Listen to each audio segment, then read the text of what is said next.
आज जो हम प्रॉब्लम डील करने जा रहे हैं ये कैपेसिटर से रिलेटेड प्रॉब्लम है और क्वेश्चन का जो फॉर्मेट है वो इस तरह से डिज़ाइन किया गया है। A capacitor of unknown capacitance is connected across A battery of V volt. The charge stored in it is 360 microcoulomb. When potential across the capacitor is reduced by the 120 volt, the charge stored in it becomes 120 microcoulomb. Calculate the potential V and the unknown capacitance C. First part यही है। तो एक तो बात है कि यहाँ पे एक अननोन कैपेसिटर है। जब भी कोई अननोन कैपेसिटर है और उसको एक बैटरी से कनेक्ट किया गया है तो सवाल का जो आस्किंग रेट होगा कहीं ना कहीं वो कुछ ना कुछ कैपेसिटेंस के बारे में बात करेगा कि उस कैपेसिटेंस की क्या वैल्यू होगी अननोन कैपेसिटर की, इसके बारे में जा करके क्वेश्चन डिज़ाइन करेगा ये लोग। ठीक है।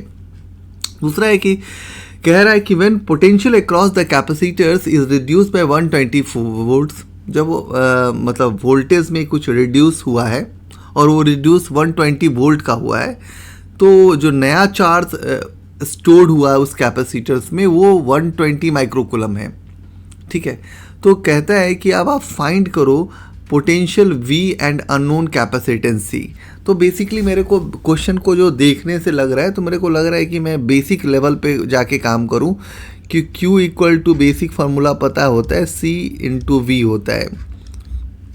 अब ये भी है कि कितना चार्ज स्टोर है फर्स्ट कंडीशन के हिसाब से, तो चार्ज स्टोर है 360 माइक्रोकूलम।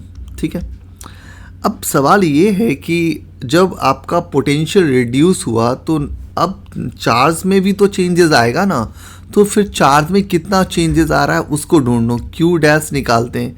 Q डैश बराबर क्या हो जाएगा C, और कितना रिड्यूस हुआ है तो ओरिजिनल में से ही तो रिड्यूस किया गया होगा ना, तो ओरिजिनल वोल्टेज में से आप रिड्यूस कर लो 120। इस कंडीशन पे हमारा जो चार्ज स्टोर्ड हुआ है वो कितना हुआ है 120 माइक्रोकूलम। तो 120 माइक्रोकूलम लिख लेते हैं। ठीक है। अब Q बाई Q डैश करके हम कुछ कैलकुलेशन कर सकते हैं V के बारे में। तो कंडीशंस वाइज यदि हम देखें तो CV divide by CV 120 equal to 360 divide by 120। कुछ तो कैलकुलेटिव पार्ट है तो उसके ऊपर हम जाते हैं। तो यहाँ से V कैलकुलेट कर सकते हैं, तो 1 यहाँ से ही कर लो ना आराम से, यहाँ पे 3 हो जाएगा, तो यहाँ पे 3 हो जाएगा, तो V इक्वल टू 3V और यहाँ 360 हो जाएगा। तो थोड़ा बहुत चेंजेस कर ले तो हो जाएगा ये 2V इक्वल टू 360, तो V इक्वल टू कितना हो जाएगा 180 वोल्ट हो जाएगा। ठीक है। ये मैथमेटिकल कैलकुलेशन था।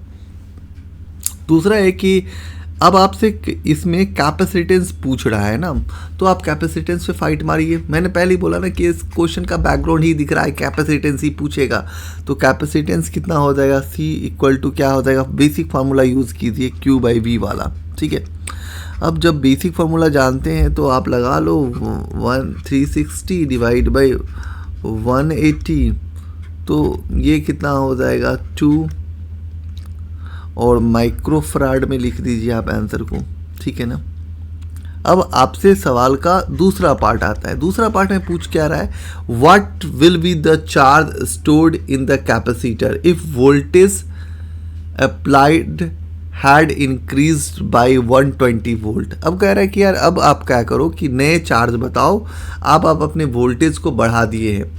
ठीक है। तो सवाल है कि वोल्टेज बढ़ाए हैं तो नया चार्ज चाहिए, तो Q डबल डैश कह लेते। Q double dash equal to क्या हो जाएगा C इंटू V कितना बढ़ाए हो तो 120 से बढ़ाए हो, रिड्यूस कितना से किए थे तो 120 से ही रिड्यूस भी किए थे शायद। ठीक है, हाँ सेम ही किए थे। तो Q dash equal to C, what is the C value 2। अब जो वोल्टेज है आपने ऑलरेडी निकाला है 180 प्लस 120, आप कैलकुलेट करोगे तो ये कितना आ जाएगा ये 600 आ जाएगा, तो 600 माइक्रोकुलम कर लो, ठीक है, आपका आंसर हो जाएगा। ठीक है, क्योंकि यहाँ पे तो चार्ज निकाल रहे हो, तो चार्ज का वैल्यू आप यहाँ पे सब्स्टिट्यूट कर दोगे तो ये माइक्रोकुलम में हो जाएगा। यूनिट वाइज में यहाँ पे आप देखोगे कैपेसिटेंस माइक्रोफराड हमने लिखा है। ठीक है, तो ये छोटी छोटी चीज़ें लिखो और क्वेश्चन का बैकग्राउंड देखो। कुछ अननोन कैपेसिटेंस है, कहीं ना कहीं ना सवाल के फॉर्मेट में ही ताकि देखोगे कि वो तो कह रहा है कि यार कैपेसिटेंस ही निकालो, उसके बाद कहता है कि हम वोल्टेज को बढ़ा दे रहे हैं तब नया चार्ज कितना डेवलप होगा ये पता करो। तो क्वेश्चन का बैकग्राउंड एकदम बना बनाया है। जो लोग नीट की तैयारी कर रहे हैं वो ज़रूर इस टाइप के क्वेश्चंस पे फाइट मारिए थोड़ा सा। तो आज के लिए थैंक यू।